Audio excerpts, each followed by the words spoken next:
कनाईपुर से बड़ी खबर। एक नाबालिगा के साथ हुए दुष्कर्म और हत्या के मामले में अब सरकार की ओर से तृणमूल सांसद और वरिष्ठ वकील कल्याण बंदोपाध्याय वकालत करेंगे। ये मामला सोमवार को श्रीरामपुर की पॉक्सो अदालत में पेश होगा, जहां सांसद खुद सरकार का पक्ष रखेंगे। शनिवार शाम को सांसद कल्याण बंदोपाध्याय पीड़िता के घर पहुंचे और परिवार से मुलाकात की। पीड़िता की दादी और बहन भावुक हो गई। सांसद ने उन्हें आश्वस्त किया कि राज्य सरकार हर संभव मदद करेगी। कल्याण बंदोपाध्याय ने कहा कि मुख्यमंत्री ने उन्हें भेजा है और सरकार इस परिवार के साथ खड़ी है। आरोपी को मृत्युदंड दिलाने के लिए हर संभव कदम उठाए जाएंगे। कहा, यह एक अमानवीय निर्मम घटना है। ऐसे अपराधी समाज में छिपे रहते हैं और इनके खिलाफ लड़ाई जारी रहेगी। মানে চোখে দেখা যাচ্ছে না আর জানো আর কেউ আছে? হ্যাঁ আমি বল। ঘটনাটা তো খুবই নির্মম, মানে ভাবা যায় না এরকম ভাবে একটা মুখবধির বাচ্চা মেয়েকে এভাবে রেপ করে খুন করবে, এ তো ভাবা যাচ্ছে না। তো এখন যাতে আমাকে আজকে আমাদের মাননীয় মুখ্যমন্ত্রী মমতা বন্দ্যোপাধ্যায় পাঠিয়েছে,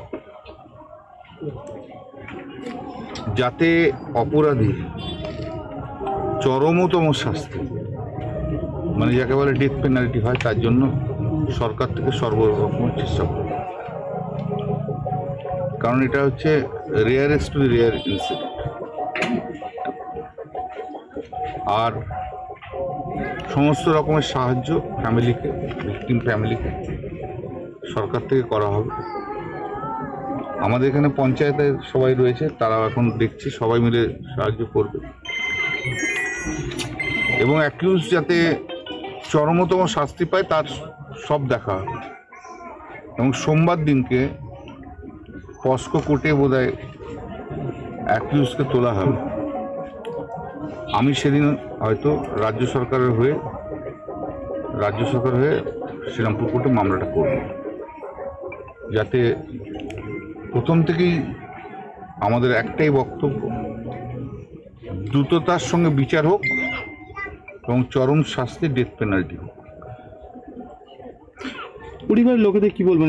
পরিবারের লোকেদের আমি কি বলবো, আমরা এইটুকুই বলতে পারি যে মাননীয় মুখ্যমন্ত্রী মমতা বন্দ্যোপাধ্যায় সরকার, এখানকার পঞ্চায়েত, আমরা সবাই রয়েছি ওনাদের পাশে।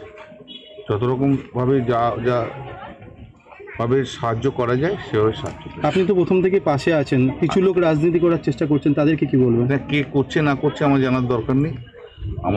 আমার কাজ আমার করতে হবে, যাতে দুটো কাজ, একটা কাজ হচ্ছে অ্যাকিউজ যাতে চরমতম শাস্তি পায়, সেটা আমাকে দেখতে হবে, এবং দ্বিতীয়ত এই ফ্যামিলি পাশে আমাদের থেকে সমস্ত রকমের সাহায্য করতে হবে।